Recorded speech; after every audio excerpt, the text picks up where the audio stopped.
What is going on, everyone? Welcome to another episode of Ink and Insights, the Diamonds Delay edition of Ink and Insights here on Thursday. As always, I am one of your hosts here, Eric from 9 Panel Grid, and I'm joined with Stu from Dr. Doom's Fan Club. Stu, how's today treating you, man? It's good, man. Been a good day, yeah. Beautiful day good. here in my neck of the woods. Yeah, I can't complain. Sorry about the absence yesterday. Appreciate you doing that Thursday night show with me, bro. Dude, hell yeah. And plus, it breaks the monotony of the Wednesdays, right? We've been talking about every single Wednesday. We're like, oh, it's such a great day. It's new comic book day. It's like the greatest day of the week. Yeah, and you know what? Wednesdays are overrated. Thursdays are absolutely where it's at. Yeah, absolutely. Thursdays are nice. I've always liked its little position in between hump day and Friday. You know what I mean? Yeah, exactly. Thursday can't be all bad. Friday's right around the corner.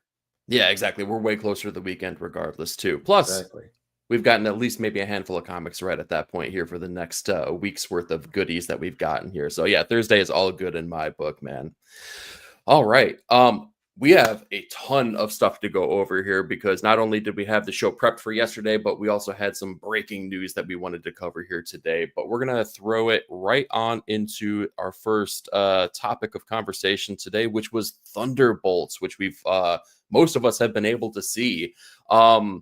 This was a wild ride. I've been very trepidatious. I've been burned out on superhero like movies. If I'm being like right up front with it, there has not been a lot that's really hit the zeitgeist. There hasn't been a lot that's excited me beyond Daredevil, but even Daredevil, like I have a huge fandom for, and I don't know, we heard reports that like it didn't push the numbers that maybe Disney Plus really wanted for subs and all that kind of stuff.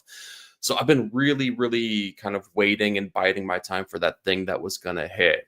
For me personally, Thunderbolts is a hit, dude. It was such an enjoyable experience for me as a moviegoer. Before I dive too much into details, man, like tell me, like what were your predictions for how you were feeling about this movie and how did you feel? I was a hater, I was a hater on this movie. Okay. On this cast and everything going in, but I definitely have my mind changed. Yeah, I definitely I'm eating crow, but I'm glad to be eating said crow because Marvel does what, like I'm with you, man. Marvel really needs a win right now, especially going into the summer. We got Superman and Fantastic Four and all that heavyweight matches that are going to be going on. So they need to get a couple jabs in, and this was a win. And it's really, I think, a testament to how well this film was put together because it is kind of done so in a crumbling Marvel universe right now. Things are not that great. So I was quite impressed. Yeah, totally. Just out of curiosity, how do you take your crow? Do you have it like, is it on the grill? Do you got a sous vide thing going on? I deep fry that bad boy, man. We got to deep fry that bad boy. Okay. If you got to eat crow, deep fry it. Nice. Hopefully you're like double dredging it though, right? Get a nice, real crispy skin on it, right? Do a little buttermilk and some cracker meal and flour and season that up and yeah, be good to go. Dude, all right. I'll eat crow all day. Yeah, you know what I'm talking about? Yeah, definitely. How many times on this show right here every single week did I use the words cautiously optimistic about Thunderbolts? So much to the fact that every time a Marvel project comes out, you're cautiously optimistic. Yeah, you slap me around a little bit after a while. You're like, stop it, dude. Just stop saying that. Seriously. Speaking of stop saying things, just to kind of give everyone a heads up here, we are going to be talking non-spoiler, but we are going to get into spoiler territory. Fret not, we will let you know when we get into that part of it, in case you have not seen it. But here, let's say what's up to the chat here while they start rolling in before we dive into our further discussion here. Jumping right out of the gates here, we got Derek Neiman hanging with us. Derek, nice to see you, man. We also got Rogue Collecting hanging. Rogue Station, bro. Station. Inja in the house with us. What up? Oh, Inja. Since you're one of the manga people here, looky, look what I got. I'm reading it. I'm enjoying the heck out of it. Let's see here. We got Rogue saying, I had a good time with the Thunderbolts. A little bit of tonal whiplash, but overall they handled it pretty well. A lot better than Brave New World. Dude, I still have not even seen Brave New World. and it's right out there for me too. So like, have you seen that one yet? I'm gonna take that. That's a Disney Plus one. Like I'm good with that. I'm waiting on that one. You know what I mean? I think it's dropped on Disney Plus already, though. That's what I'm saying. Oh, it is. Yeah, that's what I know. Dude, I've been so on Andor. That's been my main focus when it comes to Disney Plus shows. That show has been so phenomenal. Oh, we got to talk about that one of these weeks here. I got to play catch up on it quite a bit here. Brilliant. We also got Simpleton hanging out with us. Simpleton, what up? What up? I bet you got like a Thunderbolts hardcover coming out here any second. I can almost guarantee it. Need that Warren Ellis run in the. Oh, dude, even the OGs, man. That Kurt Busiek. Oh, man. Kurt Busiek, hell yeah. We talked about it before, man. Landscape changing for the comics here. We got Cliff. What up, Cliff? What up, man? Hope you're Great well. movie. Dude, I'm loving the reception of this movie right now. Like, screw cautious optimism, man. This movie was a banger. We'll get into it, though. It was, Only reason I saw Brave New World was it leaked on YouTube. 4K, nice. Dude, nothing wrong with that. No, all right. Yeah. Get yours, dude. We also got Omega Slice with us. Omega, man. what up, bro? How are you? Good to see y'all. Hope everybody's doing well. Hell yeah. All right. Yeah. So this movie is okay. We kind of talked about it already. It's an absolute banger in my book, man. This is exactly what the MCU needed. It reignited my yearning for for seeing these superhero movies again. I thought maybe Superman was going to be that thing for me this summer. I'm not cautiously optimistic. I'm really lukewarm on Fantastic Four, and I can't put my finger on why it is. Maybe it's just that burnout that I've been feeling. But after seeing this movie, I'm just like, I'm gung-ho again. Like, I'm just like, oh, crap. Like, maybe there's going to be bigger levels of interconnectivity. Maybe they're actually going to be building towards something for the first time in a long time with the MCU. And, like, I absolutely loved the cast in here. I know that a lot of people were kind of crapping on it, being like, oh, they're all just versions of Captain America and whatever. And yeah, I mean, that's kind of true with at least 3 out of the 4 or 3 out of the batch of them. But like, I don't know, man, like all these relationships and all the power sets and like everything that happened in this movie totally worked for me. And like, again, it drew me back in, man. Like, what did you think of the actors and their portrayals and the message? I think that was the thing that this movie, that was one of the strengths of it. It really recognized the talent it had on the table, and all these guys and gals made the most of, whatever screen time or whatever piece of the story they got. I thought everybody turned in magnificent performances. Bucky kind of being the veteran leader and trying to show them the way through, troubled times type of deal was dope. And then of course, Florence Pugh, carrying a good bit of the weight of the movie. But I loved them all. For me, my favorite performance though was what's his name? Wyatt Russell, John Walker. Yeah, dude. John Walker, U.S. agent. He was great. Absolutely. Like it's kind of like scary how relatable I find that character at times. You know what I mean? It's like in some dark moments, I saw echoes of myself, and I think that was fantastic. To me, I thought he really he made he's one of the ones I was talking about, really made the most of his time on screen. But yeah, that's they have all these great great performers, regardless. I thought they really let's give them something to chew on, and they all did their thing with it. So yeah, shout out to the cast and crew. Yeah, dude, I totally agree. Everyone had their moment to shine, which was a pretty special thing most of the time. Even with the Avengers movies, it really got down to the point where like the main players got their beats and everyone else got like to pick up the scraps of stuff. Basically, Robert Downey got his stuff, Chris Evans got his stuff, but it was slim pickings from there. I totally agree with Rogue here, dude. Ghost is badass, dude. Did anyone see that coming? She was incredible in this. Yes. Ghost written the right way is a scary piece of work, man. That power set is wild. So yeah, it was awesome. And then I mean, Florence Pugh is definitely Yelena is like definitely the headlining person in this movie, though. It was really her plight, her trauma that was put on center stage. But the way that they work everyone into her greater narrative and the story behind it, and I guess seeing the interconnectivity with the trauma that they're all dealing with totally worked out. And like, I love that that was the message of the movie so much more than a big villain, even though we do get that big villain in the movie and they have to, there's always that big bad that they have to fight, but it was like, even in that big fight, and we'll talk about more in a spoiler way in a little bit here, but even that big fight that takes place and how they deal with that, again, it's just great storytelling because it comes right back to the message of the movie, and it comes right back to the very beginning of the movie that kicks things off. Man, it was just such a great movie going experience, and this was done by the same dude that did that. Oh God, I can't remember the name of the people that were in it, but that movie Beef that came out. Did you see that?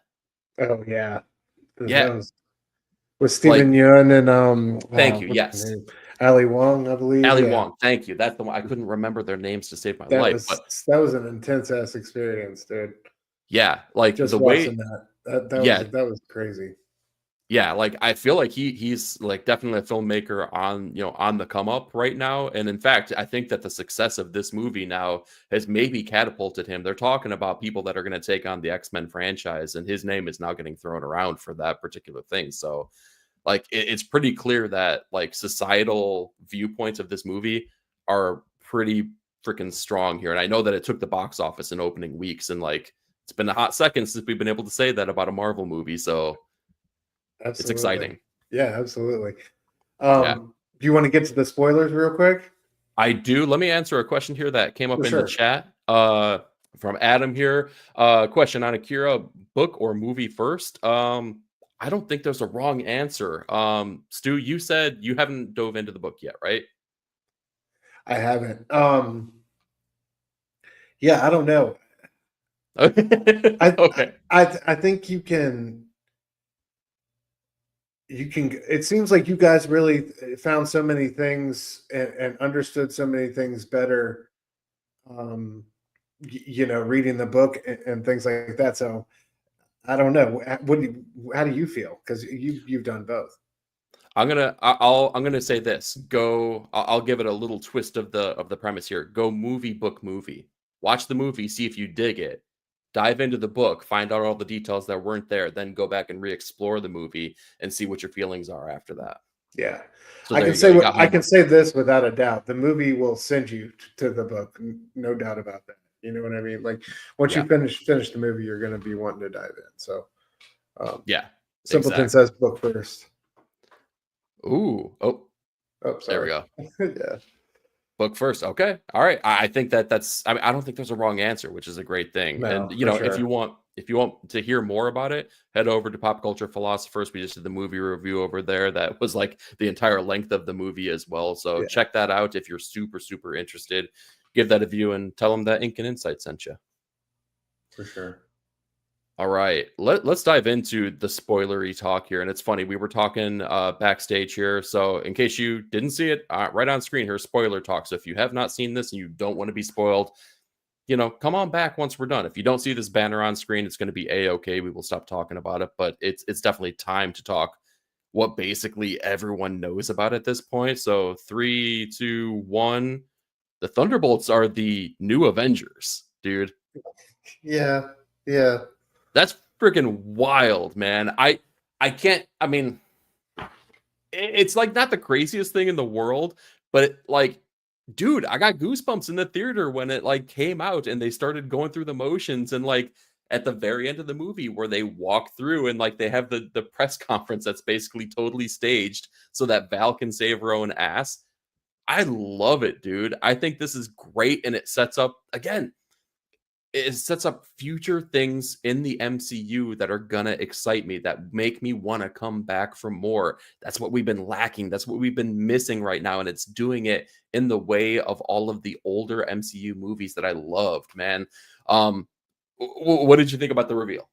It was cool. It was cool. Definitely cool. For me, it's the the right. I guess for me, the writing was on the wall in a sense. For that, I think there was some sense of who, they're heading towards these Avengers movies, who is going to be making up that team, and some of these guys had to fit in the puzzle. So it's dope in that way. It also echoes to me of you know, the Dark Reign and the Dark Avengers in time. You know, I just love that period in Marvel Comics. Bendis and Diodato, and it's some of my favorite Marvel books. So it's dope, dude. I was more excited by the I guess the last extra credit or post credit scene and the storytelling possibilities that brings with it. Yeah, for sure. But yeah, I want to talk earlier on spoiler.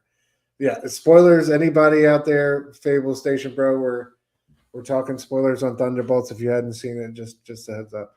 But I loved I loved how early on we got Taskmaster the fuck up out of here. That was so, dude, so weird for that. Talk about a course correction so for a character that nobody wanted, or I shouldn't say nobody wanted. Nobody wanted that iteration of the character. The movie fell flat, even though I thought it was decent. Like, I didn't think it was bad by any means, but like they definitely plucked the best parts of Black Widow and the worst parts of Black Widow, and they presented the best and they freaking got rid of the worst. And there's like, all right, no, we heard you, we got you. And now it's got a bullet in its head. So like, don't worry. Exactly. But it did a great thing for the movie though, too, because it kind of set the standard that anything could happen. It really set the stakes where like, oh crap, we know that none of these characters are like A-list, A-tier characters. And if they were going to get rid of one that quickly, anyone was at risk. Basically, we kind of maybe knew that Florence Pugh was probably going to be safe, but any of the other people, dude, like there was legit chance that something was going to go sideways for him. Yeah, for sure. Yeah, it was, and I just love the energy and the back and forth down there in that kiln room, as it were. Yeah. And then seeing them like have to formulate that kind of bond and that teamwork in that moment too. Again, it was Marvel doing things that Marvel had been successful in previously and just kind of hadn't leaned on those skill sets in the recent past. Like, I don't know if they were maybe just trying to explore different ways of storytelling, or if they just kind of like, I don't know what it was, but this just felt classic MCU in the best ways. For sure. And to that point, Bucky, when everybody's calling his Terminator moment, I love that sequence, dude. It was great. That was like everything you want from from the Winter Soldier in a movie. Yeah, dude. And see, but again, they follow that character progression and they show him in such a really cool way. Yes. Dude, we've gotten to see him. I was watching like a little snippet interview kind of thing, and I didn't even realize this until I heard it. He's the only dude that's been in every single phase of every single Marvel iteration, right? Like, he's kicked things off in the first Avenger. He's been there the entire journey, and now he's geared to continue that. It's kind of wild to think like, oh, he's the dude. He's the OG of the MCU at this point. That is crazy to think about. That's an awesome fact. Yeah, dude. First Captain America, like one of my favorite MCU films. Mm-hmm. Of course, Winter Soldier. He's in Civil War. He's front and center in so many of my favorites. So yeah. I gotta get. And they always find, for a guy who's essentially a super soldier and just a badass, they always find like incredible action sequences for him, incredible ways to use his arm and make it look cool. Like that one scene when that car's coming at him and he like deflects it. Like, it just looks so badass. You know what I mean? It's and then simple things like him taking it out of the dishwasher. Yeah, exactly. It's awesome. Oh my God. Yeah, so we're talking a lot about Winter Soldier. Did you have a favorite performance? Like, did anyone particularly stand out as that person, that one I mean, I gotta get like, I don't know if it's my favorite performance because I'm always like partial to like the David Harbour performances or the Wyatt Russell type of, like the weird kind of the jolly guy or the more weird deeper cut stuff. But Florence Pugh, I don't think it works without her front and center, doing all the heavy lifting. And I think she had a beautiful Instagram post talking about this movie and what it meant to her and the challenges and things she was going through personally in her life, and how this, the journey of this movie getting made, how, nobody gave it a chance at one point in time. And, it's out there on her, IG page, obviously, but it was awesome and you can, I think, see that reflected in her performance, obviously, her, all those little micro moments she has between all these characters, like when they're sitting tied up and Bucky's talking about John's losing his family or whatever, you know what I mean? And that just like little moment they share between them. Like there's a million little moments like that in this movie that are kind of like with her kind of carrying the weight of it. So, yeah, I think in that way, you got to give it up to her because it doesn't work without her. But I don't know, man. I really love everybody in this ensemble. I think, like we said earlier, I think everybody really, really brought it. Yeah, dude, I echo your sentiments though, man. Florence Pugh, the moment that where shit has hit the fan, right, and they're in New York City, right outside of the tower, and she's finally having the conversation, the real conversation between her and Red Guardian, David Harbour's character. And she finally breaks down and and gets real with him. And she's like, I needed you in that moment, right? I've needed you for a year and you weren't there for me. Like, dude, I got choked up in the movie theater. I got choked up in a damn MCU movie. And like James Gunn was like the only person that was able to pull those emotions out of me previously. Not anymore though. Josh Shear, kudos to you. You were able to do that for me, man. So Florence Pugh hit it out of the park, but I do have to push back a little bit, not on something you said, but not one of your statements. You said that Florence Pugh said that nobody wanted to believe in this movie and that nobody thought that this movie could be made. One brave soul stood at the top of a mountain and screamed, I'm cautiously optimistic. Oh my God. Are you done? Are you done? Are you finished? Yes, I'm finished. But yeah, Florence Pugh, I mean, the entire cast honestly stood out to me. Even David Harbour, so many. And I know we've heard the line 1,000 times by now because it was in the trailer, I think. But when she was like, "Do you feel fulfilled?" So filled. So filled. The way you said that, and then when the team came together, I was just screaming like that. Dude, he's I just love it. I love the energy he brings to that character. Well, who and do you think? Go ahead. Who do you think has the better Russian accent between the two? They're both so good. Well, I don't know. They could be terrible, but I love both of their accents so much. So much to the point where I get out of the movie theater and I just want to talk like them so much. It's impossible to not try to do that. That's some Dracula in it. That's some, yeah, I don't know. A little bit, yeah. I fall into that Vlad impression really. Yeah, quickly. You just go. Yeah, you go Transylvanian with it. You're just all over. Listen, I'm a fledgling YouTuber. I'm not an impressionist. Okay, so I'm not even gonna try. it. But no. David Harbour's performance is laugh out loud funny. I mean, every single time he's on screen, it's great.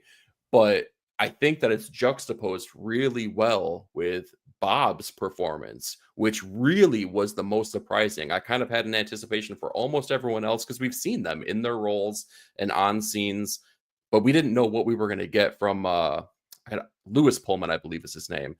And man, he kind of killed it. With that, very trepidatious, very unsure of himself feeling, and his line delivery in a lot of this was just so pitch perfect for the character that he was playing, and yet still finding those comedic moments. It was equal parts heartbreaking and comedic, just walking that razor's edge. That performance was really great. And when he takes that turn and becomes Sentry, and then takes the other turn and becomes the Void, every single iteration that we get, Bob, Sentry, and the Void, totally believable, totally great performances. In fact, oh my God, talking about David Harbour, the moment where shit's hitting the fan, man, and we got things falling from the sky, and David Harbour saves that little girl, and then she, poof, is gone. I gasped, dude.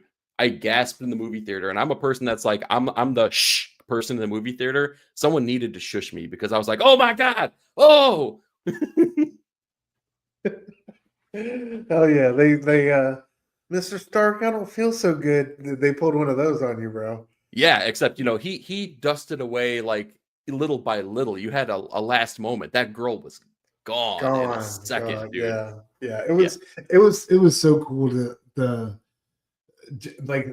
power set I thought they gave him, and how they kind of brought him to life from the comics. But yeah, I agree with you. I thought just from the jump, his timid vulnerability, like the relationship he started to form with Florence Pugh straight off the bat, and then his time kind of transforming, I guess we'll say. It was spectacular, and it's kind of it's one of those characters that I think you could easily swing and take a miss on, but I thought they did a really excellent job with it, and using him to tie into the theme of the movie with with, like Rogue was saying, depression, mental health.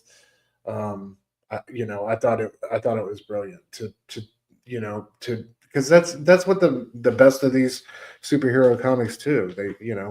They use these powers as metaphors for what we experience in life. So in that way, I thought it was a huge success, because I definitely think Century. When I heard Century, I was like, we'll see how that goes. Because for one, it's like, how many people are waiting on the Century, and two, are they going to be able to land it? But now I think people are all about him, and they definitely landed it.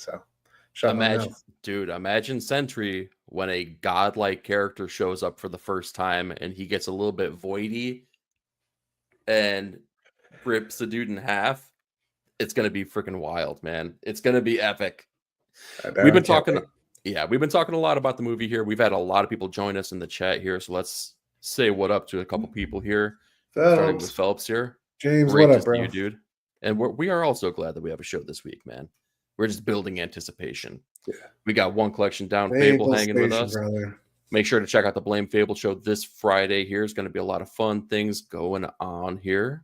We also got Nate from Hall Yeah Comics. Nate, what up, buddy? Bro. Make sure you're checking out Hall Yeah Comics here. He puts out some great content. Let's see here. We got people saying what up to each other.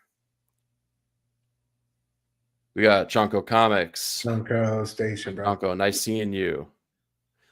Let's see. We got people saying what up, what up, what up. Here we go. We got Nate saying, I liked Thunderbolts. Didn't love it. I give it a B. Dude, considering, again, I've said it before, I was a C- across the board kind of student. You say, you give it a B, you might as well, I mean, that's honor roll stuff right there. So I'm good with that. Fable saying, Winter Soldier is still my favorite MCU movie. Yeah, bro. Which one's your favorite, just out of curiosity? Probably, I don't know. A Civil War is the one I watch. I watch that. Yeah, rewatch that one a lot. Yeah, okay. I love that one. That, and then like I watch the Infinity War and Endgame a good bit too. Those ones you can just like put on and you're instantly into it. Yeah, that's true. Good pacing in both of those. My favorites tend to be the most controversial ones, or the most the ones that like people are really either lukewarm or like really, really love. My absolute favorite is Guardians of the Galaxy 2. I think that one just hits every single beat. Everything's perfect. Is that the Ego, the Living Planet one? Yes, exactly. Yeah, see? Yeah. I told you.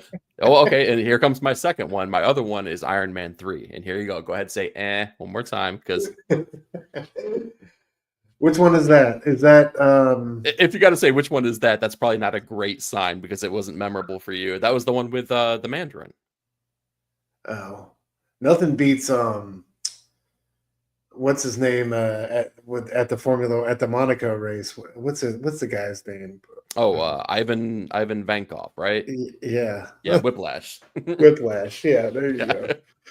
I love whenever he talks about his bird in that. Again, that's another Russian accent that maybe I probably shouldn't jump into, because You'll tell me I'm trying. We should, we should do we should rate MCU Russian accents in the MCU next episode. I think that's that's a good there we go. We'll break it down from all the way from S tier down to the bottom for you guys. The first Iron Man is perfect though.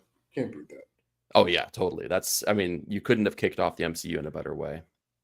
We got Nate saying Florence Pugh was great performances. She and Harbour had some great scenes together. Yep, I mean, that's exactly what we were saying, man. I feel like the relationship between those two was the relationship I didn't know I needed. But man, it just works really, really, really well. Got Rogue saying Harbour had me laughing a few times for sure. Absolutely, yeah, he's got great comedic timing. The topic of depression and feeling alone was handled very well. Yeah, and that's the other thing, man. You were talking about you know, how that was kind of like the backbone of the movie. And the other thing that I really loved about it is that while it was the backbone, it wasn't ever handled in a heavy-handed manner, or they never really got over the top with it. They walked that edge, but I feel like they really found a balance with keeping it a superhero movie, but then also having that kind of not get lost within the movie. No, I feel you for sure. Yeah. We got Omega saying, wasn't anticipating a full Thunderbolts episode. Someone link the torrent on the chat. If you find a copy, I'll be watching the chat. That's all I'm saying, man, because I'm ready to watch this movie one more time. And somebody, you know what? Somebody take this man's wrench away. Like what? I know, right? Eternals is a beautiful looking movie. I will say that much, though. All right, man. Do you have anything else to say about the Thunderbolts here before we move on? No, man. Yeah, great movie. I think that everyone should definitely head out there. If you've been trepidatious like I have been about the MCU, this hopefully does the same thing that it did for me, man. I'm excited. I'm ready to go see comic book movies. Oh, real quick. Spoiler talk. Sorry, the post-credit scene. Spoilers. The Fantastic Four ship showing up. You think we're going to get incursions and secret wars and all that good stuff? Dude, how do we not? They've been setting it up since Doctor Strange Multiverse of Madness. They've been talking about that. That's such a slam dunk if they handle it right. So I just wanted to mention that real quick. I hope to see that. I hope to see incursions coming soon. Yeah, good call. It's time to smash these universes. Yeah, man, let's destroy some fucking planets, people. Exactly. All right. Moving on to our next news topic that just dropped today. Jeff Loeb enters the Age of Apocalypse. Dude, the news article that dropped here that's been hitting all the comic book sites here. The Age of Apocalypse, while you may have think it went away, has never truly gone away. It stayed in existence. It's still out there, even though the nukes were dropped and people were, that universe has been devastated. Apparently, we still got stories to tell over there, led by Jeff Loeb with artwork by Simone DeMeo. Dude, I was, you and me were chatting back and forth today, right? And I stand by my statement that I made to you earlier.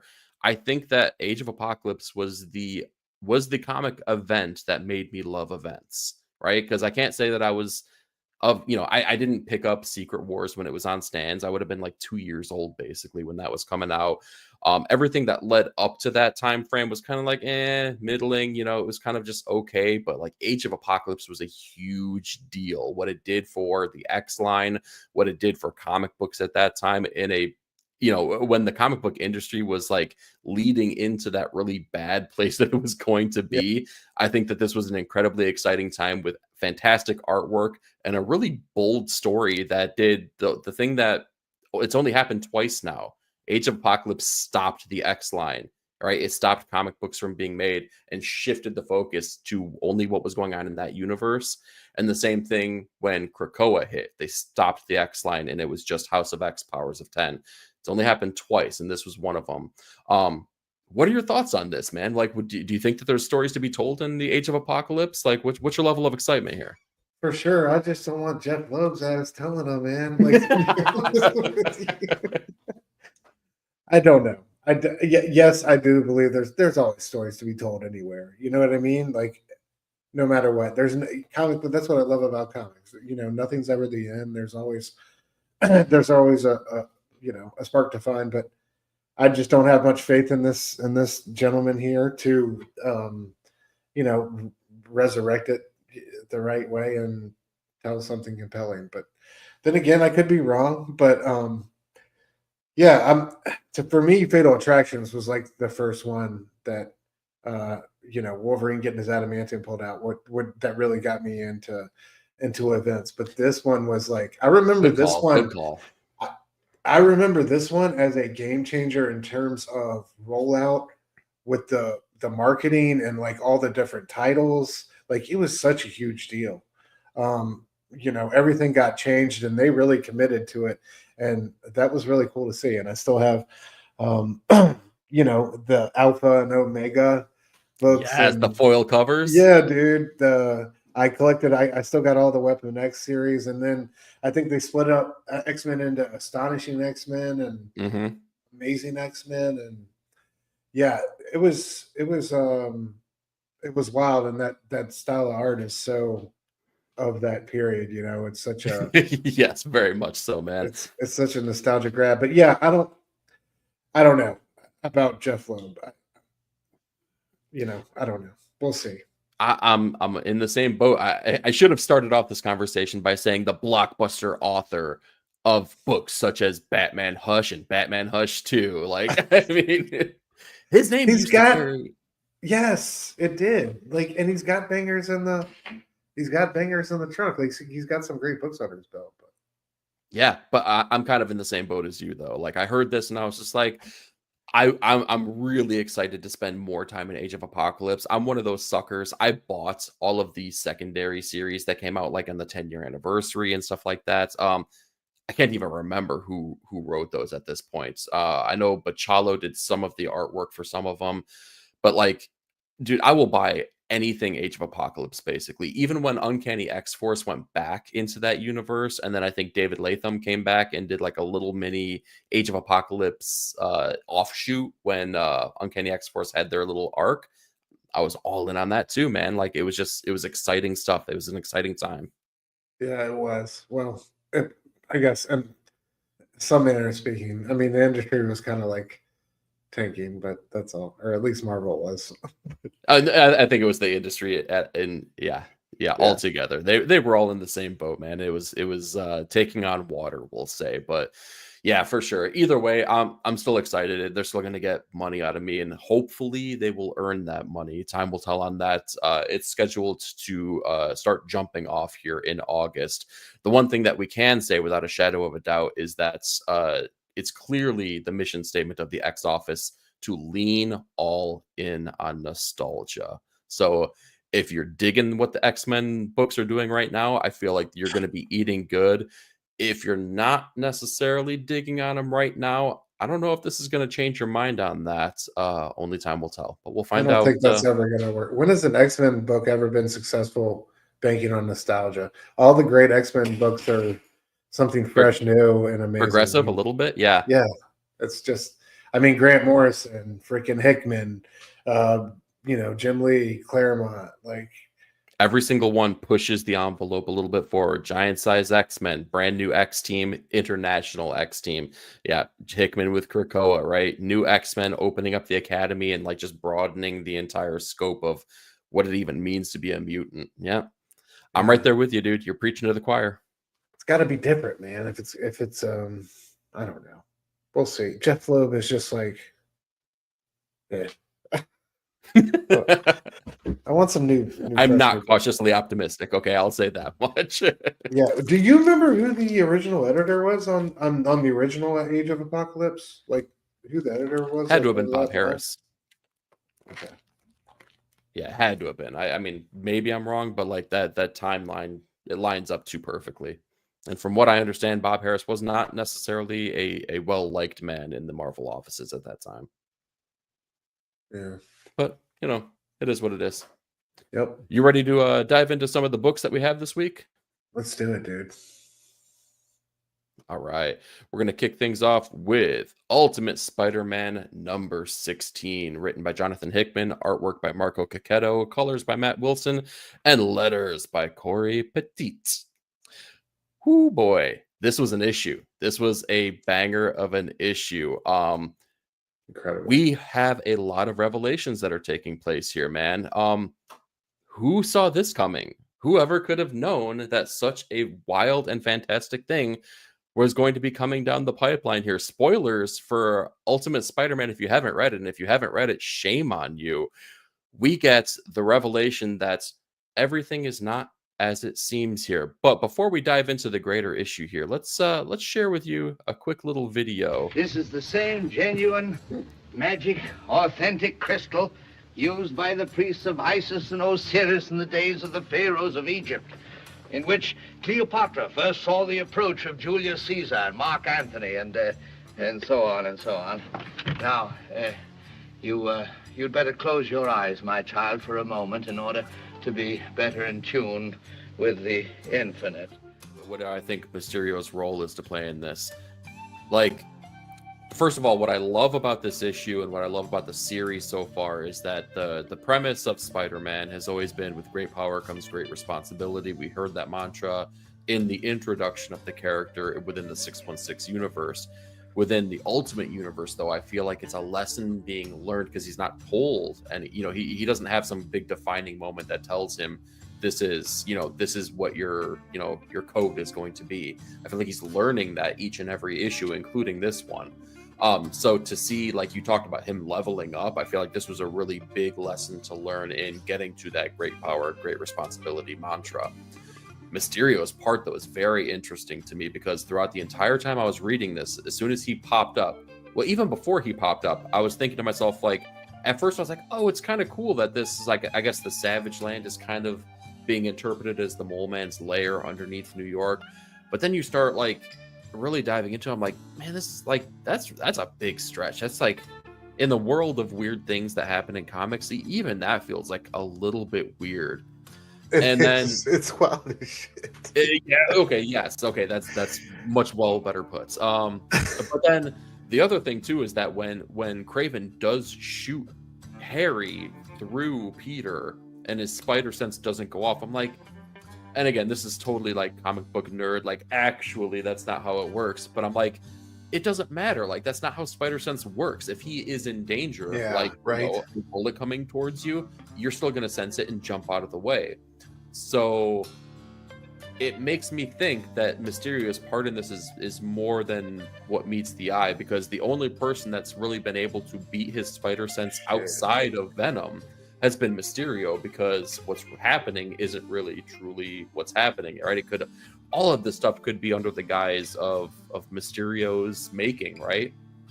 Damn, bro, you just fucked me up with that one. I mean, I'm just saying, maybe. Yeah, the whole thing's a fucking hallucination.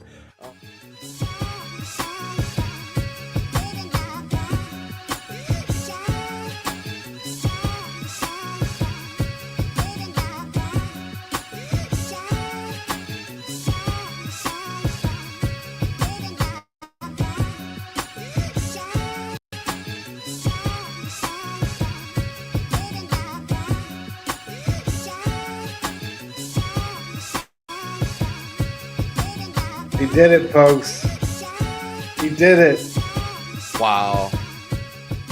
Look at, I mean... You're a wizard, Harry. I'm a what? A wizard. And a thumping good one, I'd wager, once you trade up a little. Oh, man. Incredible. Incredible. Look at us. Cheers, bro. You see Cheers. that fresh face visual right there? Clean shaven. How times have changed, man. Look at that. We were so young, full of hope, you know. No, I look 20 years older.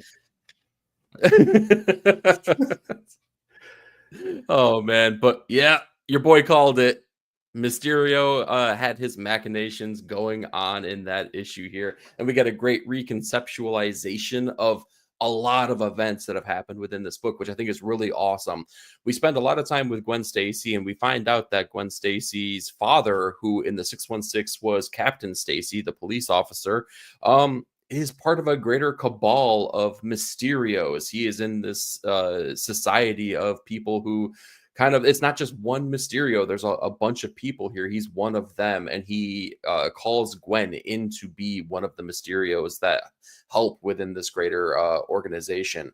all the while we get to kind of go through the past and spend time with her interactions with Harry, how they come to know each other, how they fall in love, how they, how they get married, right? And we get to see some really cool things when it comes to events that have happened within the other issues of the series, particularly the ones that Dave Messina was drawing as well, which I think is really cool because then we get to see his interpretation of those scenes, and then we get Marco Cacchetto's interpretation of those same scenes under the guise of Mysterio's things that were going on. I'd be really curious to see if we go back and all of the, I don't want to say fill-in issues, but the ones where Dave Messina was drawing, I wonder if that's kind of like, like in the Sixth Sense, anytime you see something red, that means there's a ghost there. How cool would it be if anytime Dave Messina drew an issue, Mysterio was doing something? Oh my God. That'd be so sick.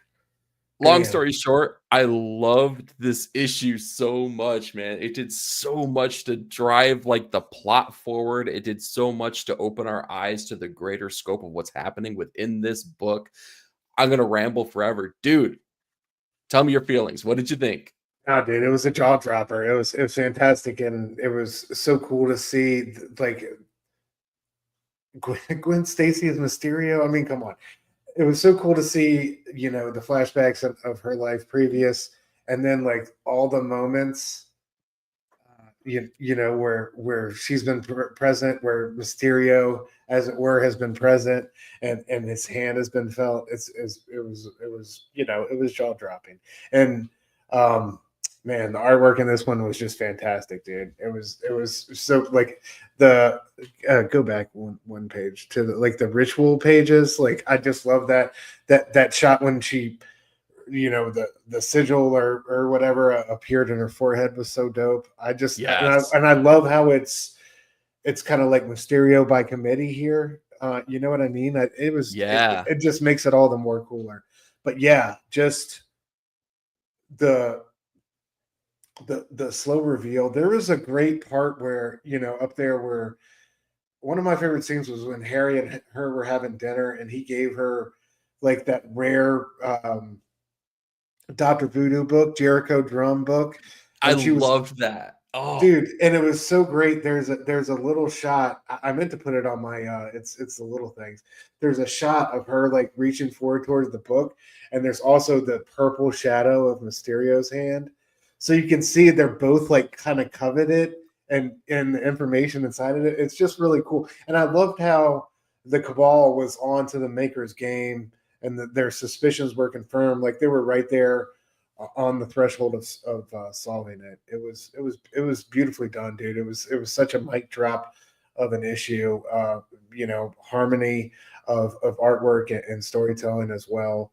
And then at the end, dude, Harry's kind of down for the cause. Like this is kind of a brilliant way to break him bad, as it were, if that's how they decide they're going to go. But that was kind of wild seeing his response to the whole fake death situation. Dude, yeah, it's there's such like this book is just developing layer upon layer upon layer. Like when we talk about a Jonathan Hickman book, this is the type of thing that you expect. You don't expect the events to happen, but you expect to be pleasantly surprised by so many different things. So we know the Maker's, role to play in this, and we know what's going on in this version of the Ultimate Universe. And then we're introduced to the Kingpin and his role with it. He's basically like he's the mini boss, but he's got his group of people very much in line with what the Maker wants, right? They're his mini bosses still. Mysterio is one of them, but then we see that Mysterio isn't one person. It's this group of people who are actively working against the Maker. So like all of these different factions starting to like now have these uneasy alliances working against each other that you didn't even know about. And the characters, the way that Gwen Stacy is working all of these things, right? When she wanted to invest in the paper, Ben and Jonah's, news organization, when they left the Daily Bugle, and you just thought that was an altruistic thing, right? She got money to throw around. No. She's been playing every single person throughout this entire series, and it's been so beautiful. And then when Harry comes back And there's like a scene early on, and I can't remember exactly what they're doing, but they're having like a little bit of a disagreement, and they kind of come to the to the uneasy understanding. They're like, we'll figure it out, whatever it is, we'll figure it out. And then we get to the end where we find out he is alive. He was not shot in the Savage Land. The Ultimate Universe believes that Harry Osborn is now dead, and he's kind of going back and forth. What happens with the Goblin persona? What happens with you? You're a freaking part of Mysterio's cabal. We'll figure it out. Man, like, great writing, great symmetry between the entire series, great revelations. This was a banger of a book, man. This is Marvel. Do this more often, because if you could do it, you could do it in this book, you could do it in every single other book. I would just say shout out one more time here. We talked about the creative team. Will Moss, the editor over the entire Ultimate line, who was the previous editor over the Daredevil line and other books as well. He is a strength among the Marvel offices, and he needs to be coveted. Don't let that man go away. Give him more responsibility. Yeah, Hickman mentioned him in an interview just recently. Yeah, shouted him out. So yeah, great stuff, man. Anything else you want to cover here on Ultimate Spider-Man before we move on to the next? No, man, just shout out to you. Great job, brother. Dude, shout out to us. You want the real insights, you know where to come. It's right there in the title. Hell yeah. All right, let's talk next. G.I. Joe, the Duke Silent Issue #1. Written by Wes Craig. Drawn by Wes Craig. Colored by Jason Wordie, with letters. Oh, I guess we'll never know, because Snake Eyes kind of blew that part away. So I guess we're not going to talk about letters in this, because who needs them when it's a silent issue? Is that the Snake Eyes from the silent issue cover, though? Like, you think your boy would not put Snake Eyes from the silent issue there? Come on. Like that little deep cut right there, bro. That's fire. So, dude, you had brought up the... Gosh, I can't. The name is escaping me now. What was the very first issue? Beachhead. Thank you. I was going to say Roadblock, but no, it's Beachhead. No, some of these names are wild. It's hard to remember sometimes. I'm better with G.I. Joes than I am with Transformers. Yeah, Joes are their own bag or a can of worms, I think. Yeah, totally. But you had brought up the that issue on the monthly comic book review show over on Pop Cultural Philosophers, and we had a great conversation about all of them, right? But I feel like Wes Craig's issue had just dropped the day before we did that video, right? So I think we were all still really digesting it.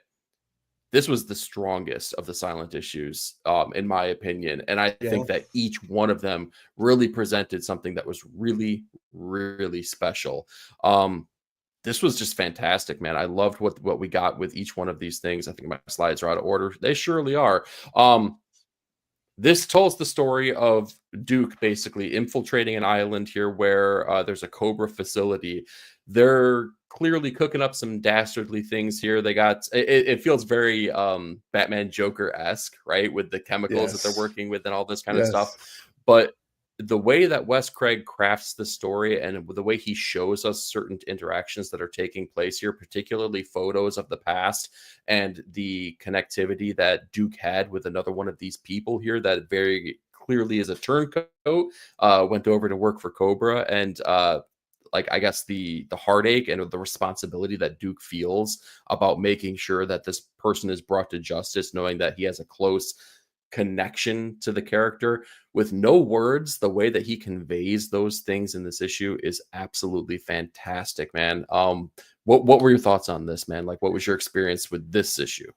Yeah, I love it. This is like, I think, one of those issues that Wes is born to do. You know what I mean? Fantastic.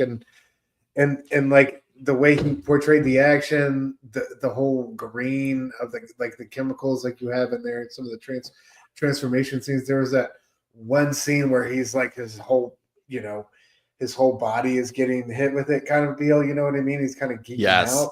It's such a great shot. So I love to see, kind of Wes in his wheelhouse doing his thing.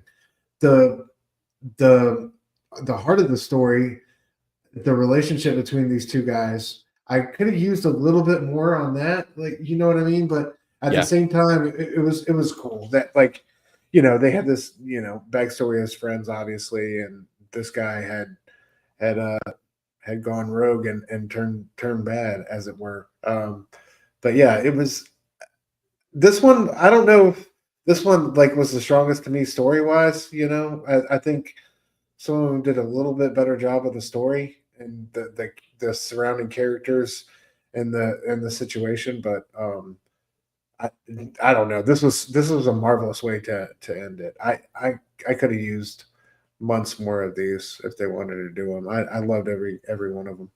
If they put out a collected edition of all the silent one, and I'm sure they will, right? Because it'd be stupid not to. But when they put out a collected edition of all these, like I'm gonna snag that because I think that each one of Oh, these, for sure, dude. Like yeah, and it's like, me saying this one wasn't my favorite. I don't mean to discount how excellent it was because like these were every single one of them was stunning, and yeah, I just love the challenge, that the zest, I guess, the zest and verve that all these creators attack this challenge with. Nobody left anything back. And I think we're the better for it. So shout out to this is Skybound, right, behind all this. oh yeah, still Skybound, yeah. Such a good job with these properties, man. Yep. Yeah, exactly. And it's like I said previously as well. Like they're just making the right decisions. They're not penny pinching. They're pulling in top tier creators, in my opinion, to take on these properties, whether it's a one shot or whether it's the greater, G.I. Joe Real American Hero or G.I. Joe in the Energon universe or Transformers or Void Rivals. They have top tier creative teams on these things, and it shows. The product is sound. Transformers is on what? Probably it's like 14th print of issue number 1 at this point. It's wild. And their Kickstarter funded and got like record amounts of money. Like it's because these are really, really good. Jumping back to this issue though, this is my personal favorite. I totally get where your viewpoint is on this and totally not wrong, right? Horses for courses. The reason I think that this has been so successful for me is that I feel like it was the best end point because I feel like it was able to pick and choose all of the things that made each one of the previous issues special and draw it into this one singular issue and like deliver that same experience, right? The Jinx special had the ticking time bomb as they were like waiting for that bomb to explode. We get a little piece of that here. That was yes. Great. Exactly. We got little bits of that right here. We got the starkness of the Phil Hester issue here. I feel like we got like little bits and pieces of that. We had the action beats of the Roadblock issue. It was like a culmination of all that fantastic stuff put together for me. And and Wes Craig Yard, you guys already know he's one of my top tier. He's like one of my favorite creators in comics right now. So it's like it's hard not to say that I'm playing favorites a little bit. But man, like I'll play favorites if we're getting books like this. This is the Roadblock one. Experience. Spirit by Leonardo Romero was fire too. Like they were Spirit. Yes, dude, thank you. That's the one I was. Yeah. Mm-hmm. What was I gonna say? No, I just love the recipe for hot chocolate at the end of. I've never tried it with the cinnamon stick. Like that was I thought incredible and such a cool way to end the comic. Like they're cinnamon drinking can get heavy-handed like so quickly. Really? Yes. So you say no cinnamon? I'm saying it better just be a pinch, just this much, not a lot. All right, fair enough. That's all I'm saying. I'm gonna be picky a little bit. It looked like they had the little dried cinnamon sticks, kind of. Yeah, totally. Hey, I'll be okay. I'm okay if I'm wrong. That's fine.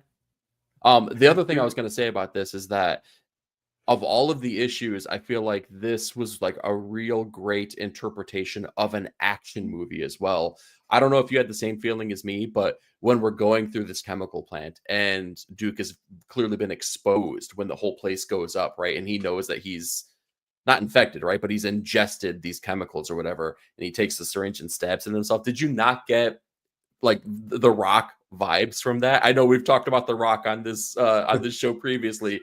Come on, tell me you didn't get Nick Cage vibes though as he's stabbing himself here and like lighting the flares. No, for sure, absolutely, and yeah, the green, man. You always brought back to the green in those bio weapons or whatever it was. Yeah, so I mean, it felt like such a love letter to these action movies that people like age groups like you and I like that we grew up with, man, and it just really I don't know, it hit home for me, man. I really loved what they did with it. Yeah, it was such a fantastic initiative, and every single issue knocked it out of the park. So I definitely encourage you guys to check it out. Check out that collected edition when it comes out. And I meant to ask you, do you think Danny was doing her best Frank Miller Electra on some of that stuff with Jenks? It certainly felt like it. It did, yeah.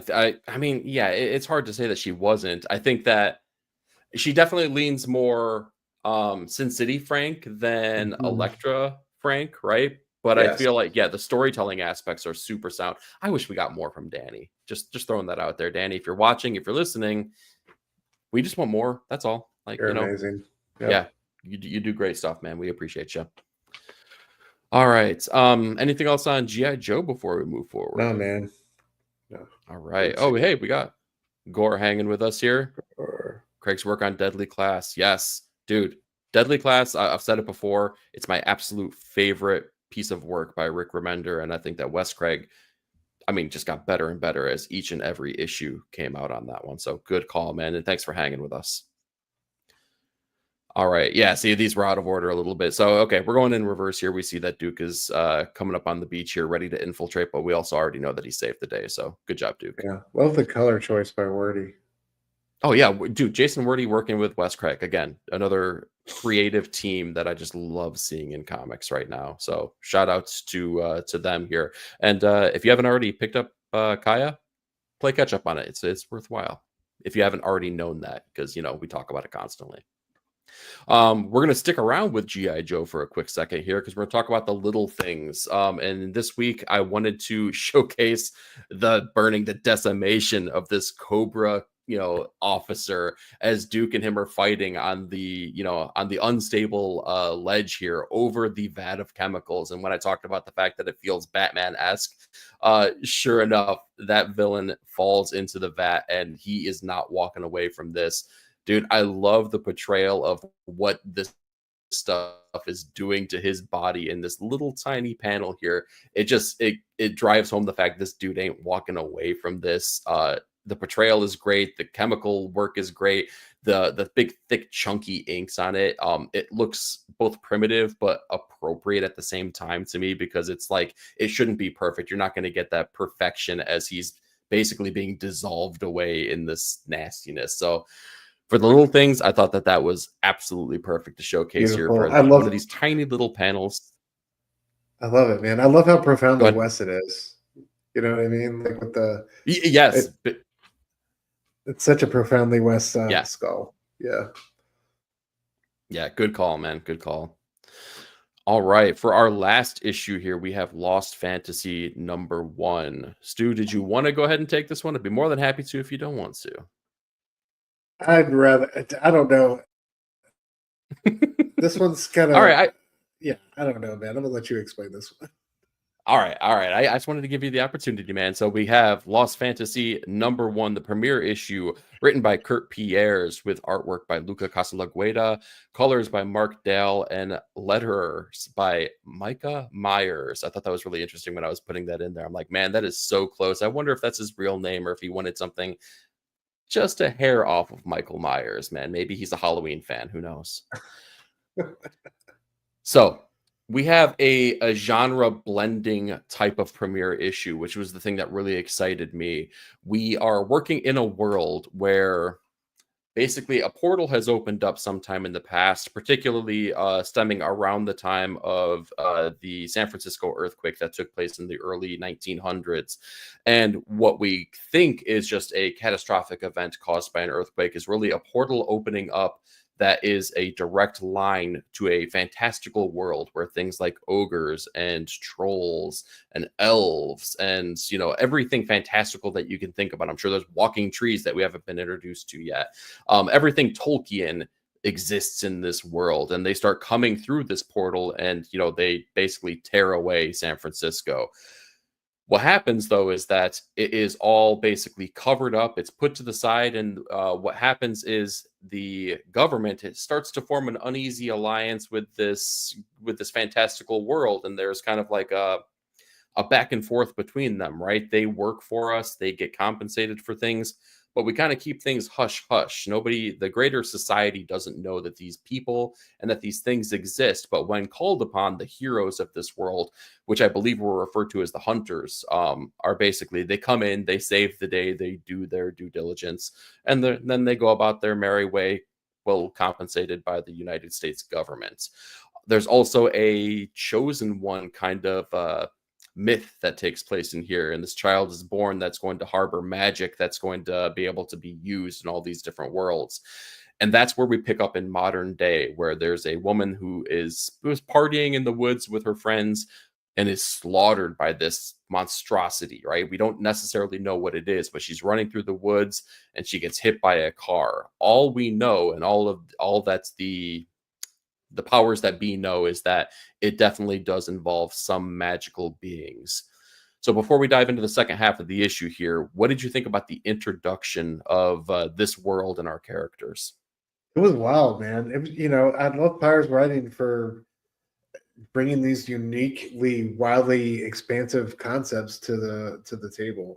I think he does it in a lot of his books, and this one was no different. So yeah, very cool kind of back and forth tug of war between the realms, and yeah, like I love the artwork and kind of how the violence was portrayed here early on with the attack. It was super dope on the opening salvo.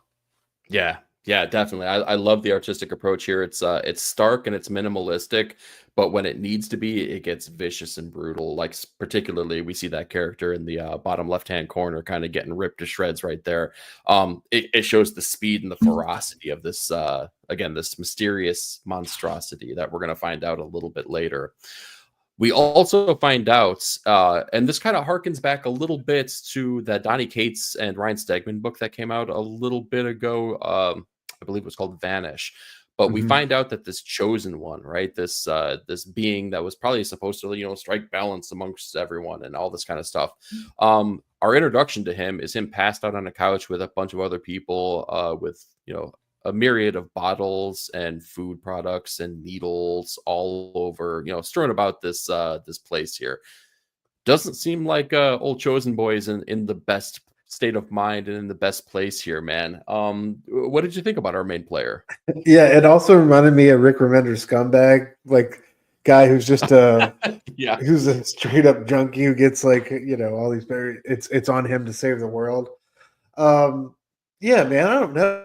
It's interesting. I like I like switching it up a bit like that, and I'm always curious to see how somebody like that, who's has a prophecy or a destiny to fulfill, as it were, rises to the occasion or does not, fails or succeeds spectacularly on either end. So cool enough twist for me, but yeah, overall I enjoyed the world building and all the characters brought to the forefront. I thought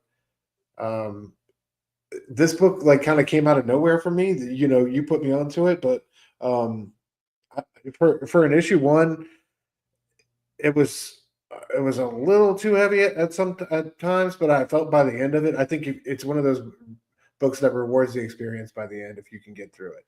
But I think early on it is kind of, it took me a couple tries to get through. It is it's an exercise issue, and I mean they jam pack every single one of those pages with something. I think it was needed, but yeah, it is a bit of a, I don't want to say a slog, right? But it's a chore to get through. This is not something where you're like, I got 5 minutes, I'm gonna bang this comic out real quick. Nope, that ain't happening at all. No, for sure. Yeah. What did you think about the savior type character? What were your thoughts on him? He seems interesting, right? I feel like there's a lot of promise with what they have shown us so far. We don't get enough beats delivered yet, but I feel like there's so many cool things that they're setting up for what could come down the pipeline that I hope that they have a chance to explore those things, right? Like clearly there's a level of reluctance with them being empowered to the level that they actually are. There's probably a little bit of hatred, I guess. I don't know, for the fact that they are looked upon as a chosen one, as this mythological being as well. And you know, this is the strongest part of the issue, is that we get to see the uneasy alliances between him as a character and his responsibility and role within the normal world, and the people who kind of know that they exist. When he's working with this police officer, and he's basically like trying to shove everyone away, you know, I don't work with partners, right? Like, you stay over there, you stay safe while I deal with my chore, which is like something that would basically get everyone else destroyed and murdered in a split second. So I think that there's a lot of cool things that they can explore within this issue. And then when you get to see this magical person's interactions with other magical things within this world, I think that's where it gets really, really cool, because you get the insight of this character who, spoilers, the thing that has basically been murdering these people in the woods is a troll, or I'm sorry, an ogre. He comes to blows with this thing, right? He has no choice but to battle and kill this ogre, but he also notices there's something up with this ogre. This isn't how they act. This isn't how they react. And he noticed something in the eyes of this creature, and that was, you know, basically totally out of form with what you would expect from this person, right? There's a level of possession that's there, or at least hinted upon. So I think it's really cool that they're playing with those ideas as well, because he's in tune with what would be happening in the magical world. It does end on a heck of a cliffhanger, though, as there's a being that basically has our, you know, main hero in the crosshairs, and at the end of the issue, we don't necessarily know what's going to be happening from here on out. Really cool premise, I thought. Again, like I do agree with you. It's a big issue. For me, it did the best parts of like those genre smashing books together. This is definitely like a Law and Order meets Lord of the Rings to me. So the way that they balance those two ideas out, it definitely hit my id really nicely. So I was a fan of this. I've dug Kurt Pierre's work in the past, though. If you don't know this writer's previous work, go check out their Comixology originals. Check out Money. Check out Heist. Check out Indigo Children from Image. Oh, you dude, speaking of, how about the Indigo Children? I was so hyped to see that. That made my day. I've been waiting to see what they were going to do with that property, because it's been a couple years since the initial series had gone away, and it didn't end, right? Like, we were promised that this was going to continue. From what Robbie at Pop Culture Philosophers was telling us, is that his understanding is that we're going to get bits and pieces of the sequel series at the end of each and one of these issues, and they're not going to be collected in trade. Does that actually come, to be what really happens? Time will tell, but it's an incentive to make sure that you're picking up the floppies on this. If you pick up the floppies, then you're going to be A-okay. So you're getting 2 books for the price of 1, essentially. And I'm cool with that, so long as both issues are really, really good. So far, so good for me. Yeah, that just bummed me out. Oh, well. Sorry to bum you out, man. I don't want bits and pieces of the sequel issues, man. I want all of them. Like, you know what I mean? Well, we are getting the entire story. It's only giving to you in chunks throughout this, though. We're not getting Indigo Children season 2. We're getting what we get in here. So okay. Who knows, man? Maybe it reignites the fire of people's interest in that book and gets it pulled back proper. So I love that book. Yeah.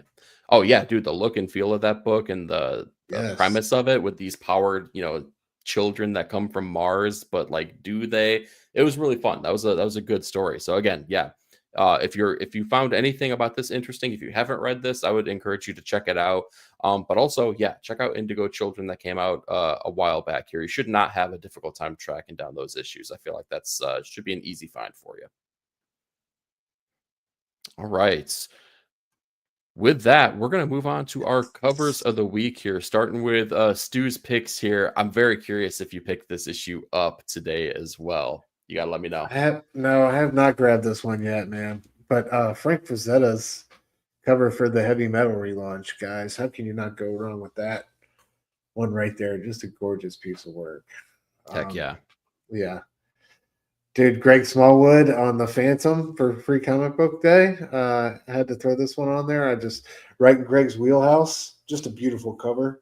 Love his color work here too. So yeah, dude, Greg does great work, man. He does, man. Such a talent. Can't wait to see that Barbarian Batman book he's got coming out.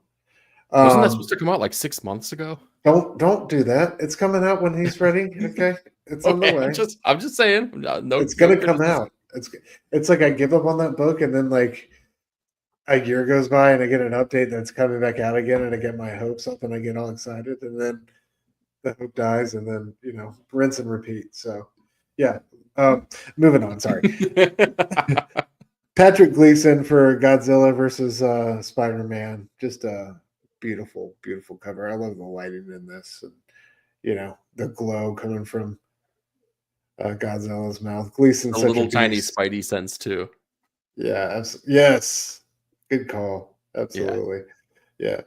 And then, dude, cover A for the season's number 4, Paul Azaceta. This was just a gorgeous cover. My favorite cover of the week. I had to throw this one on here. Summer kind of walking into this deadly circus that we kind of got the backstory on in the issue. But yeah, I've been loving this book, man. Paul and Remender, so wonderfully weird, so wonderfully and terrifyingly weird, I would say. Yes, this cover and this issue are equally the most terrifying that we've been delivered so far, man. This was dark. This was very, very dark. This cover though reminds me a little bit of Dave McKean's collage work, right? Like not like totally Dave McKean style, but the found object kind of approach of it. Yeah, it's almost like if Paul painted what Dave McKean would have put together in, as a collage. Yeah, for sure. It was definitely a surprise to me, given his style, on the interiors and of other books. So this was really cool to see him flex a different muscle. Yeah, for sure. All right, next up here, we just talked about it. I'm a sucker for the Final Fantasy series altogether. I'm definitely a sucker for the PlayStation era Final Fantasy VII, though. So Lost Fantasy #1 with that clear homage to FF7, man, with the Buster Sword. Couldn't pass that up. That was a banger. That looks so freaking cool. We also have We're Taking Everyone Down With Us #2 with a cover by Jorge Fornes. It's not so much the image as it is the color in this. This screams like 80s VHS to me so much. And considering that they're kind of playing with that James Bond-esque kind of idea within this book, I really love the look of this. Like, this totally could have been on the stands at a Blockbuster, like in the early 90s, and I would be none the wiser. Sure. Just straight up like screams that vibe for me. For sure. And last but not least here, we have this variant cover for Wolverine and Kitty Pryde. Just a killer look, killer color palette for these people. Chilling in Japan here when it takes place in the time frame right after the Kitty Pryde and Wolverine miniseries that happened previously. Still written by Chris Claremont as well. Just love the look. I'm a sucker for those the classic yellow and brown costume for Wolverine as well. So Wolverine and Kitty Pryde rounds out our covers of the week. All right, but that doesn't mean that we're done, because we're jumping over to Comics of Futures Past here, and we're highlighting Alias #22, released on May 7th, 2003. This was a killer issue here. Before I spoil us, were you reading Alias, or have you I've never read Alias. No. Oh, bro. Okay. Well, hopefully this whets your appetite here.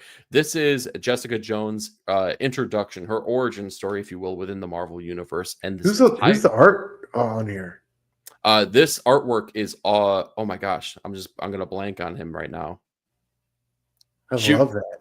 You're killing me. And I was about to say they're homaging the artwork here by Steve Ditko. Now from Spider-Man, right? Exactly, and it all takes place within that same time frame. No shit, that's dope. There we go. Thank you. Simpleton's got our backs here. Michael Gatos. Okay, there we go.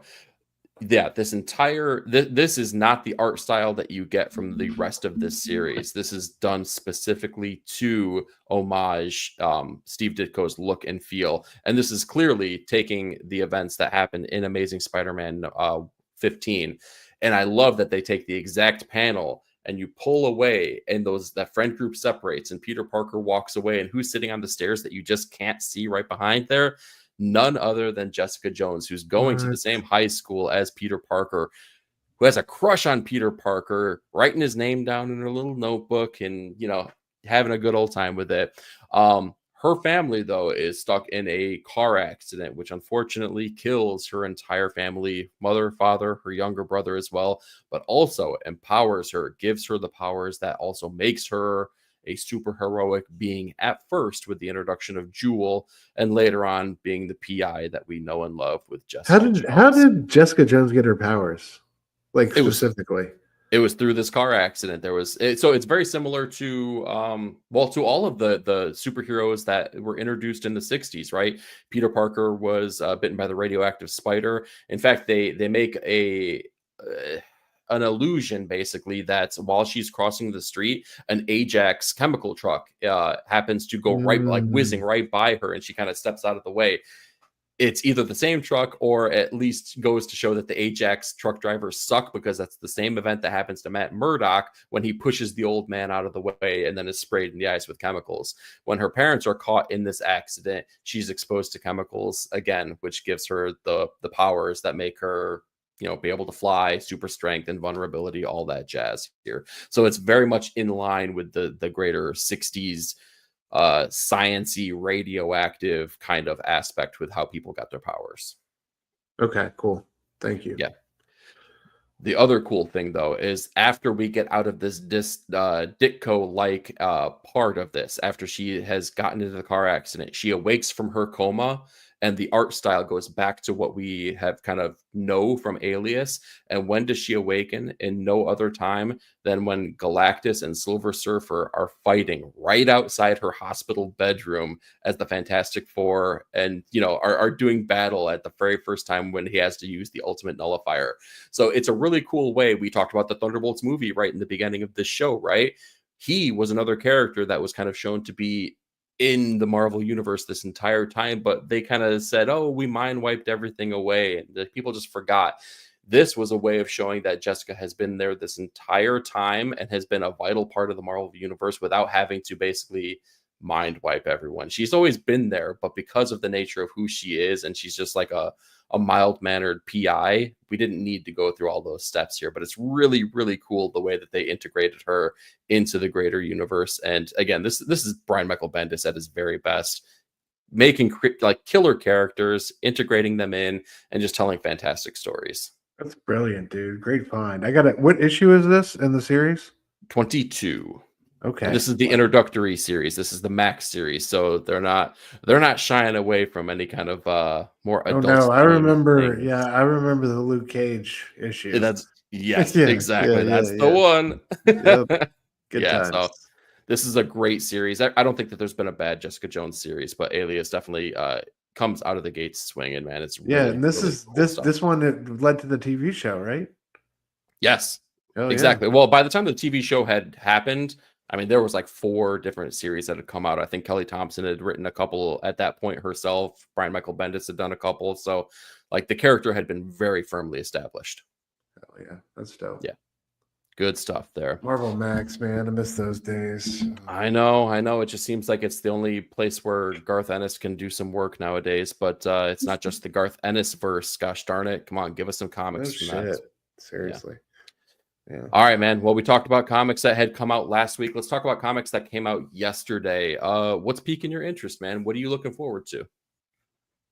I mean, definitely that top row right there. Yes. Kaya Poison. I love Poison Ivy. Just quietly, such a great book. Resurrection Man #2. What a debut, right? Dude. From #1. And then Grommets. We finally get our conclusion to Grommets, right? Which we've been waiting on. So yeah, I can't wait to see how that book ends up. That book has been such a pleasant surprise. Storm continues to be a banger. I don't know, man. Let me see if I'm missing anything. How about you? What are you looking forward to? Yeah, dude. I mean, everything that you've listed here, I've been anxiously awaiting Kaya's return. We took a little bit of a break between arcs. It's back now. It's ready to rock and roll. Yeah, you hit the nail on the head. Resurrection Man is, I mean, that first issue, like, I'm hesitant to say this kind of stuff because I feel like it might come back to bite me, but I feel like issue #1 is like one of those best issues of the year type of books. Like we're almost at the halfway point. It feels safe to say that one is is really has like strong potential.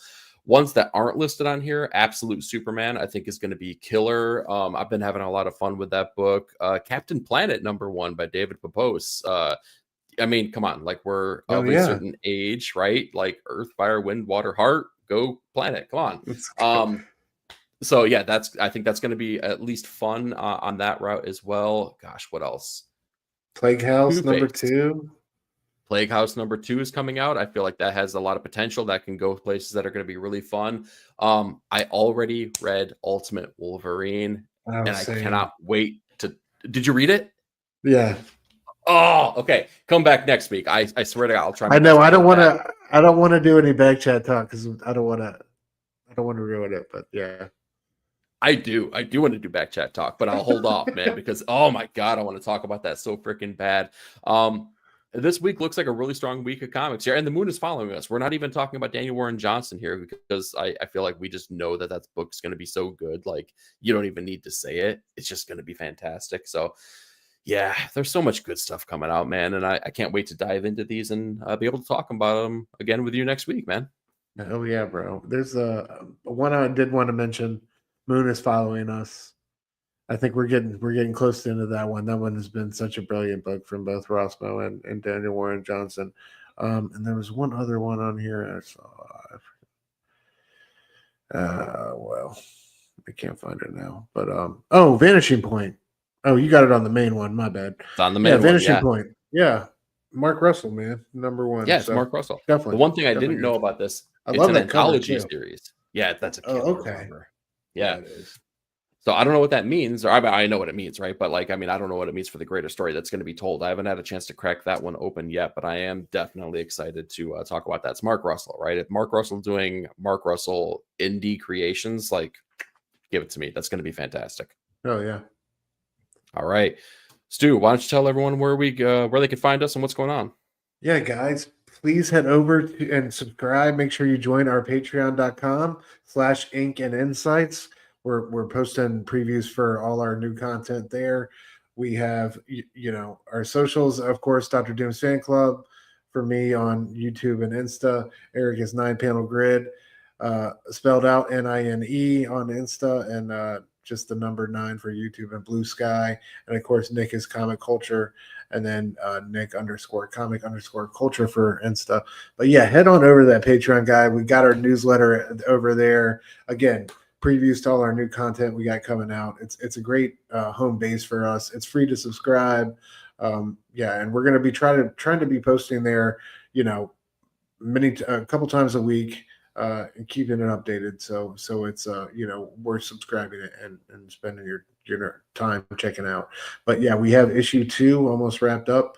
I think that's on your boy. I gotta do my part. But yeah, once we get that under the bag, that'll be hitting the stand soon. It's issue 1 was great, but issue 2 is even better. We can't wait to share some of the great things we got inside that thing with y'all. So stay tuned. And thanks everybody for coming out in the chat, sharing your thoughts with us, always making this a great interactive show. We really appreciate you, whether you're joining us live and you're chatting with us, or you're sharing your thoughts in the comments on the rewind. Appreciate y'all. Absolutely, yeah. You know what? For the real ones, for those of you that stuck around till the very end of the episode here, we appreciate you.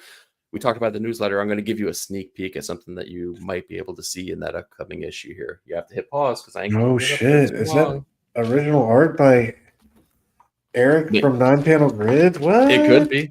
It could be. I don't know, but we know that we have comic strips that are going to be in each and every one of these newsletters here. So again, sub up. But until then, we appreciate you. We hope you have a fantastic night, and we hope you have a fantastic rewind for everyone catching us later. Y'all have a great night. Later. Station gang.